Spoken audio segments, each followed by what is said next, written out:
শিল্পাঙ্গনের হতাশা বা ব্যর্থতা তোমাকে ঠিক তেমনভাবে ছোঁয় না যে শিল্পীরা শুধু শিল্প নিয়ে আছে বা গানটা নিয়ে আছে। তোমার তো একটা প্রফেশন আছে, একটা স্ট্রং একটা জায়গা রয়েছে। সে কারণেই কি তুমি এই সকল সমালোচনা বা আলোচনাগুলোকে পাশ কাটিয়ে গিয়ে যে যাও, সে গান না থাকলে আমার কিছু আসবে যাবে না, এরকম কি ব্যাপারটা?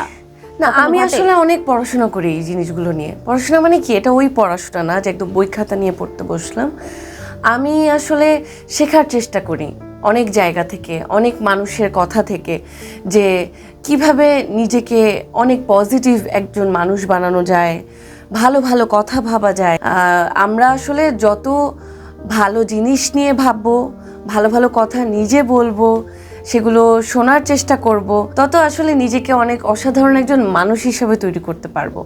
তো আমি এই বিষয়গুলো নিয়ে অনেক ঘাটাঘাটি করি, জানার চেষ্টা করি, নিজেকে শেখানোর চেষ্টা করি, যেন আমি এমন একজন মানুষ হতে পারি যে আমার আশপাশের মানুষের নেতিবাচক কথা আমাকে ছুঁতে না পারে।